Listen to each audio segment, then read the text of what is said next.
Welcome to How I Built My Fundraising Consultancy, the stories behind the people driving results in the nonprofit sector. And it's really about managing relationships and figuring out who are the most important people to you. So I do network with a lot of people, and I have a fair amount of fundraising consultants that I work with, and I've created a list. So I even have a real simple thing to do is on my phone, I created a group. I call it my food chain, and I have about 30 people on that list now. These are the top people that either I can give a referral to, or they can give one to me. And so I'm really intentional. So when I'm traveling, I'm on the road, sitting in an airport or wherever, I'll just go through my list and say, oh, I haven't talked to Brian in a while. Let me call Brian, see how he's doing. Let me see how I can help him. A quick announcement. As a listener of the podcast, we are making the Engagement Fundraising audiobook available to you free of charge. Just go to imarketsmart.com/exclusive-podcast-offer. As a thank you for listening, we wanted to give everyone free access to Greg's Engagement Fundraising audiobook that you can get on Audible or Apple Books for $15. Once again, just visit imarketsmart.com/exclusive-podcast-offer. That's imarketsmart.com/exclusive-podcast-offer. Thanks for listening to the podcast, and we hope you enjoy Greg's book. Coming up is my interview with Joe Tumolo, the CEO of Gift Planning Development. Joe is an expert at building relationships and helping nonprofits focus on a donor-centric approach. Without further delay, here's my interview with Joe. I'm here today with Joseph Tumolo, CEO at Gift Planning Development. Welcome to the podcast. Tim, pleasure to be here. So first off, I wanted to just ask you kind of where did your journey start with working with gift planning and nonprofits in general? I spent the first half of my working career in a family business, in sales management, sales training, and got to a point where I was just ready for something different. And I was working with a life coach. After a couple of sessions, she kept saying, you should look at the nonprofit space. Every time we get together, you talk about your volunteering and work with and on boards of fundraising. Is that something you ever looked at? And I really kind of dismissed it because I was so used to being independent, working on my own, and really not having to answer to too many people. And at that time, a good friend of mine introduced me to some folks who were in the plan giving marketing space. Knew nothing about it. They needed a salesperson, business development person. So I started that journey. That was 2002. It just evolved. And then the more I did that, the more I realized I'm ready for the next thing. And I really wanted to start doing consulting. My longtime friend, Brian Sagristano, has been a mentor of mine for many years. I looked at what he was doing. I said, I want to do what you're doing. So I started out about 6 years ago, my own practice, helping people build plan giving programs, just like Brian was doing, and he and I worked together on a lot of clients. Fast forward, unfortunately, Brian has developed some health issues, so I bought his business just this year, Gift Planning Development, in May of this year. So he's still doing some consulting for us, and he's doing well health-wise, hoping that he'll be able to, he'll have an interest in doing some more work with us as time goes by. Do you know kind of how the company in the early days kind of got its start and developed over the years? The short answer is that Brian had his own company. He was a one-man show for many years. For the folks in your audience that are just starting in consulting or thinking about getting consulting, Brian was a bit of an anomaly because he is one of the thought leaders in the industry. Not that it's easy, but it did take him a few years to really get in the groove and fill the pipeline. But when you're considered a thought leader and you're writing these big books and you're speaking all over the country, it's a different way to grow your business than someone who is not as well known or not necessarily the expert. So I think the experts, when you look at Catherine Marie, Brian, all these great people, and forgive me for those that I'm not thinking of at the moment. Not that they didn't, I don't know Catherine that well, but she has a reputation as being an expert. And that's just a different dynamic. There's people tend to call them, as opposed to what we're doing here is I have a regional reputation and I'm building more of a national one. It's a different way to build the business. So when I took over Brian's business in May of 2018, I had my own practice and I was doing well. I knew that if I wanted to build something scalable, that I couldn't do it alone and I'd have to change the business model. So I have longtime friends that I've been so blessed to have working with me, experts in the field of plan giving, and very highly trusted. So for your audience, again, that are maybe in the consulting side of things, one of the things I would suggest is take a look at what's your vision, clarify your vision. What do you want your business to look like 5, 10, 15 years? And do you want to make it scalable? And that could change the way that you build the business. Most consultants it's just them. So we're doing everything. Right. Mm-hmm. And not that that's wrong. It depends on your vision. My vision, there was no reason for me to buy Brian's business if I was just going to stay the same. Right. Yeah, exactly.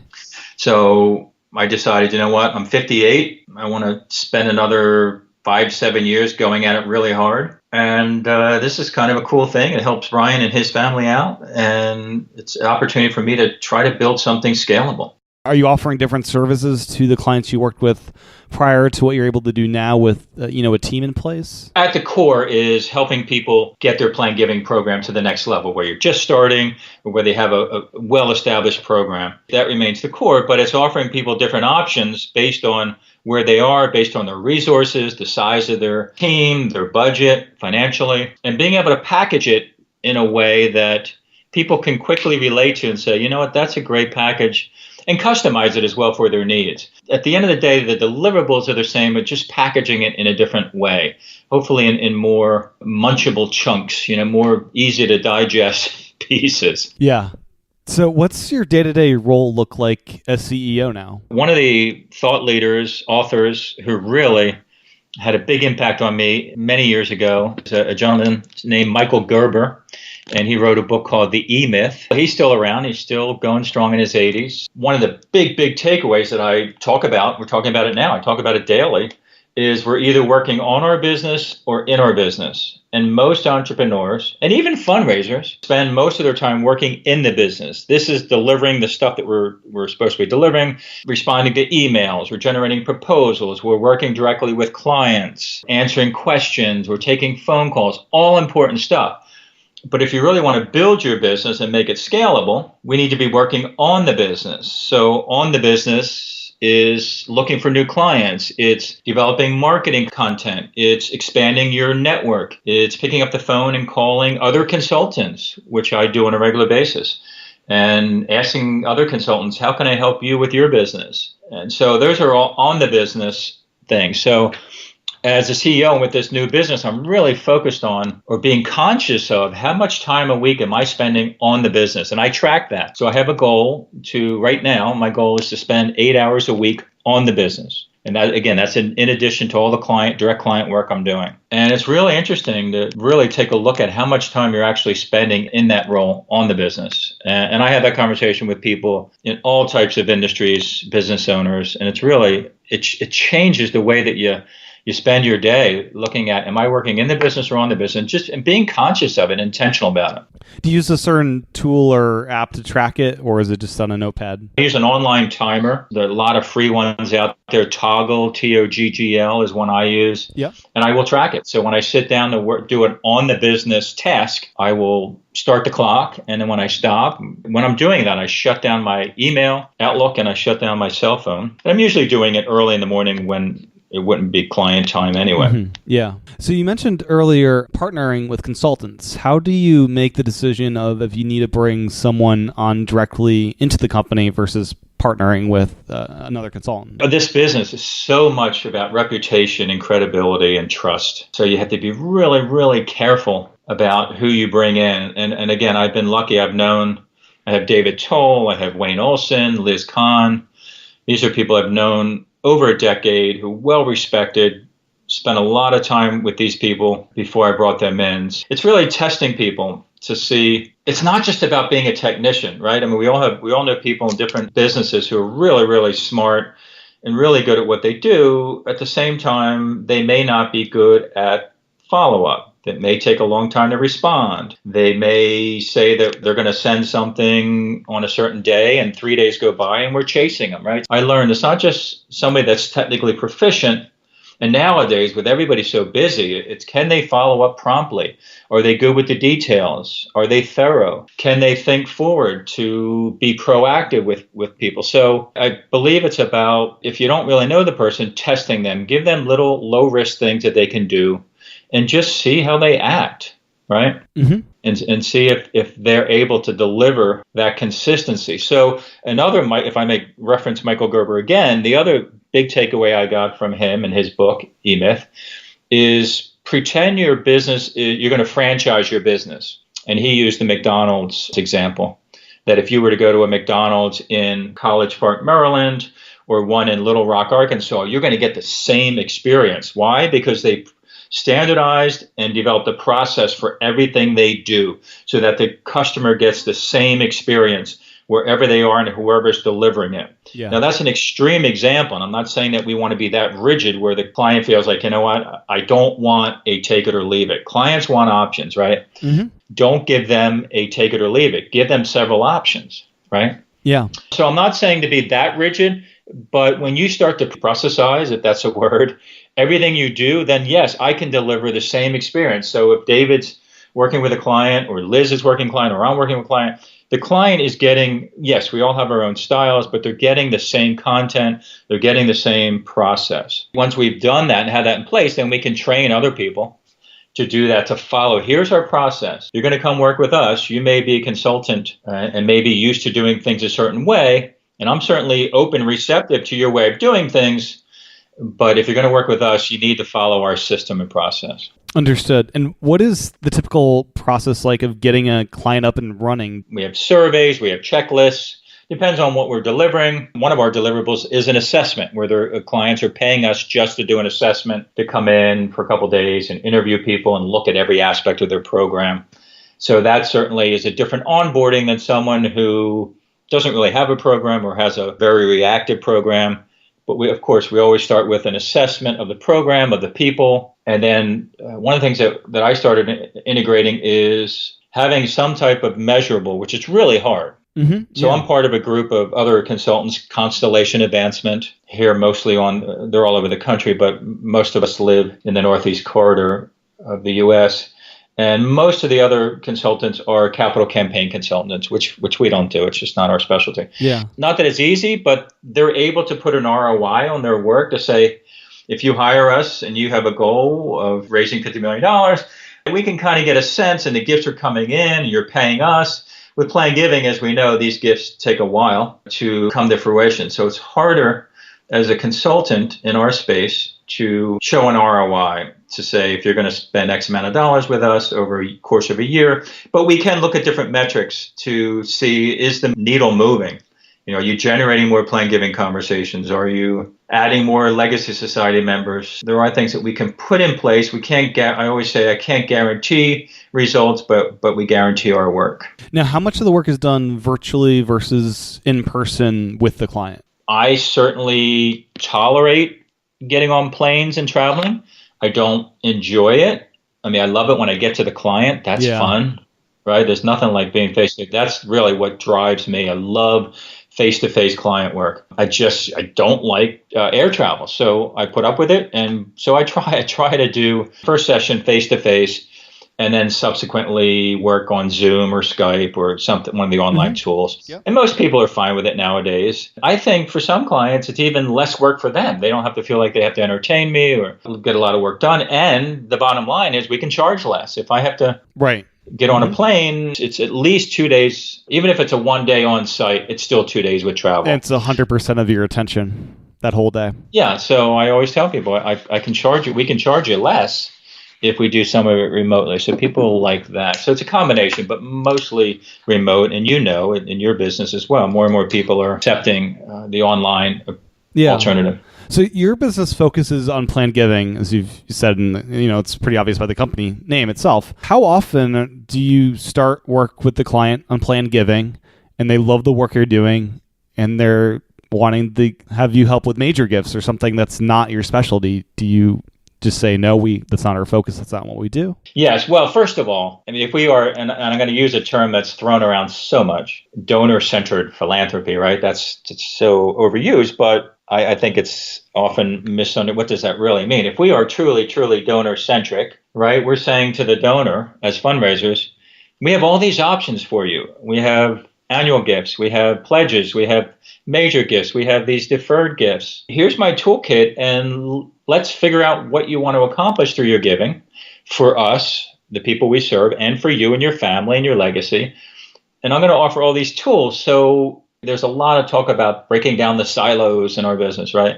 Mm-hmm. Where major gift officers are just focused on outright gifts and plain giving people are just focused on deferred gifts. To practice what we preach and to stay true to our core beliefs, it's just natural that we're going to get into major gift work. So yes, I think, again, for the consultants out there, again, it's your choice, but I think it's important to try to specialize. Certainly, we're not going to turn work away, the major gift work. I still do a lot of it. It should be integrated in plain giving. Plain giving should not exist in a silo. So the capital campaign opportunity, I will refer to one of the folks in my network. I think it would be of value to your listeners at some point in this podcast to share some ideas on building a network, managing and leveraging relationships to help you grow your business. So I think it's important to talk about at some point.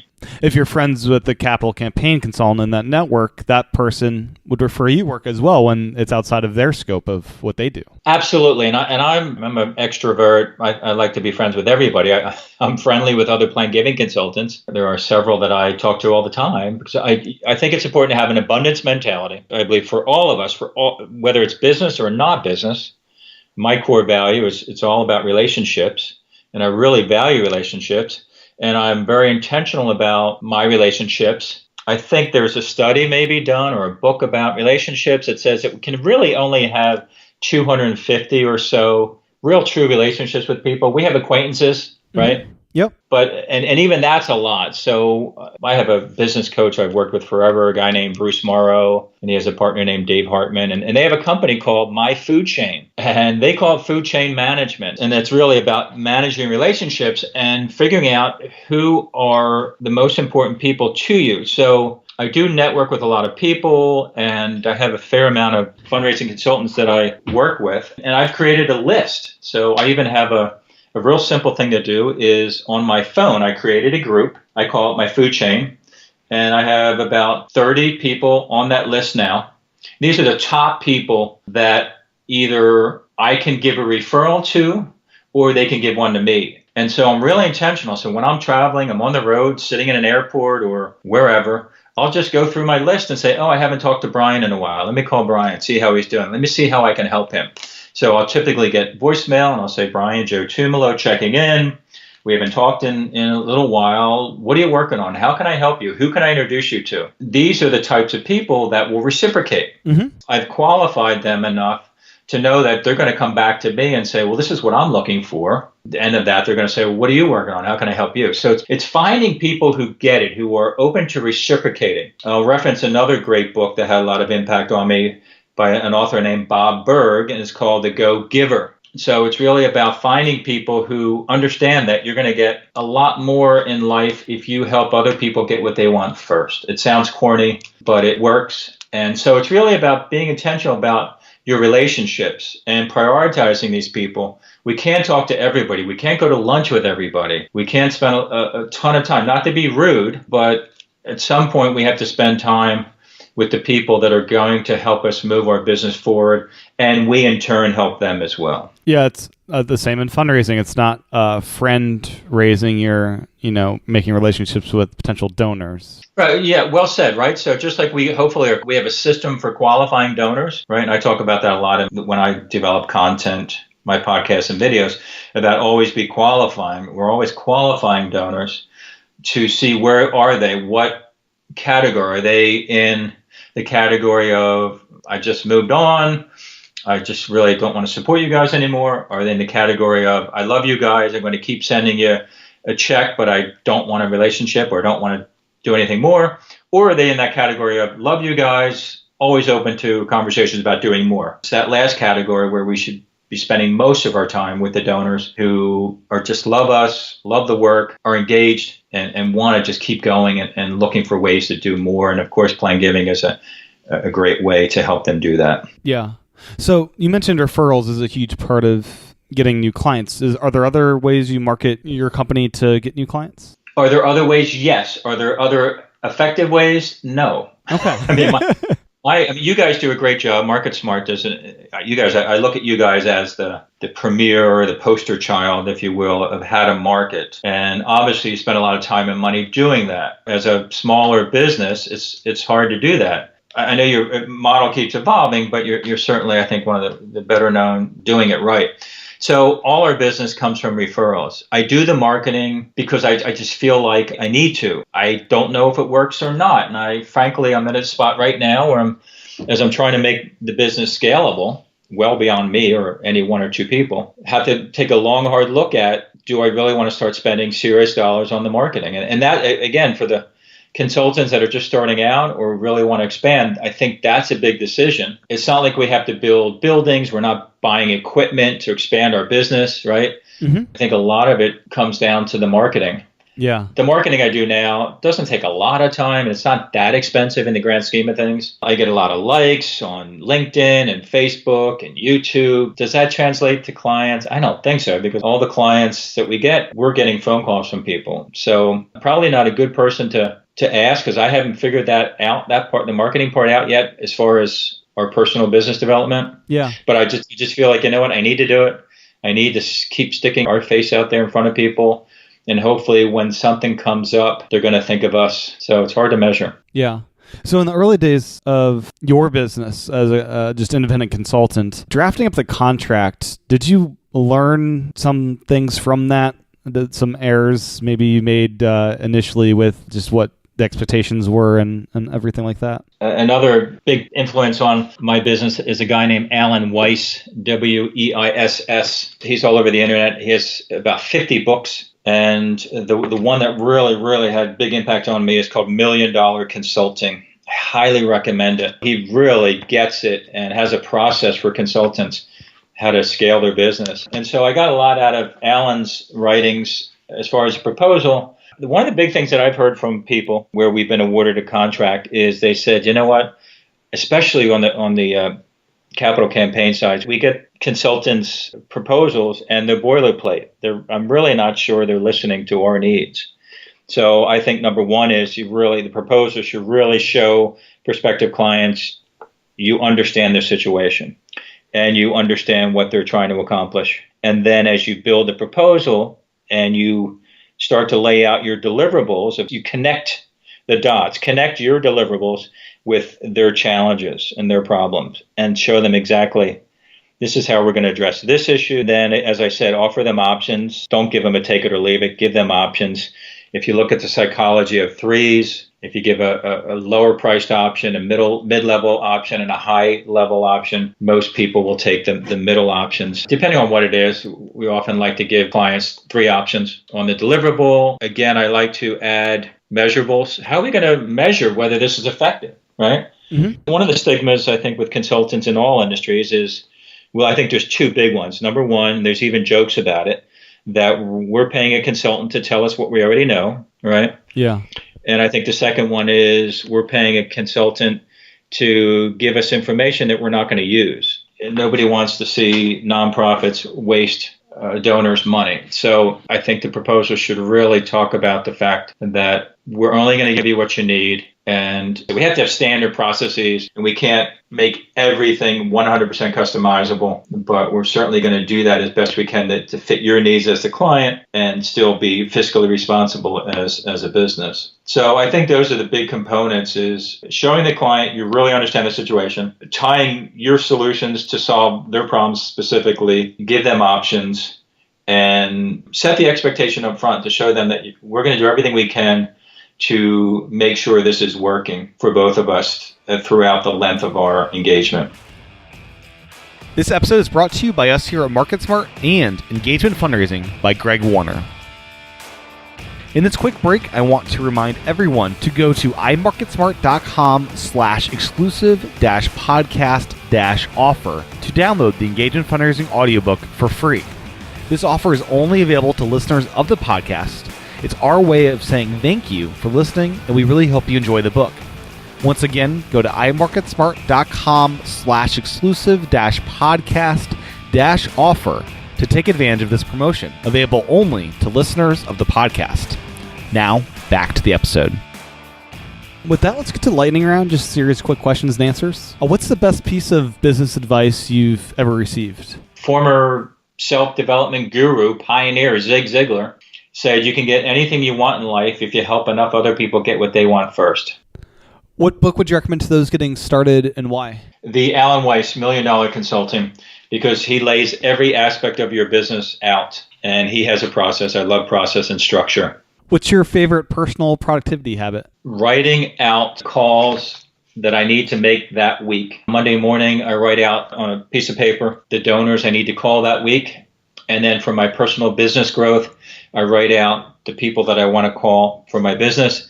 And I make sure that by Friday afternoon at 5 o'clock, I don't quit until I've called all the people on both of those lists for the week. Desk or car, what would you clean first? Car. Tea or coffee? Tea. What do clients never ask you that you wish they did? The contract has ended. How do we keep this thing going? How do we keep our engagement going? What's the most common error that you see nonprofits make? They think that plan giving and major gifts is an either or, that we can't have cash now and cash later. But we can have cash now and cash later. What charities do you admire or support? My wife and I have a donor advised fund, which is great. They're becoming very popular. They're very easy to get into. It makes it fun as a donor. It helps us more focused. It sounds cliche, but the donor advised fund has helped us get more focused and be a little more discerning about who we're giving to. One of the things that we've done is that we make all our clients, my clients, I make an equal beneficiary of the donor advised fund.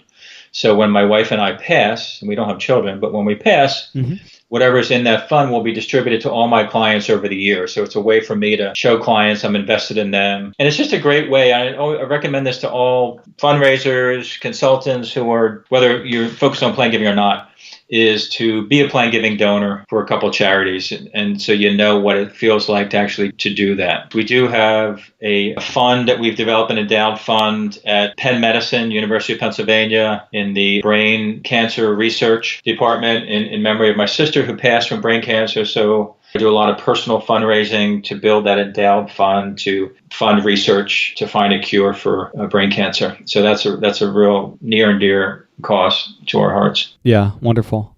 Where can people find more information about your services? giftplanningdevelopment.com. giftplanningdevelopment.com. Well, thank you, Joseph, for your time this morning. It's been great chatting with you.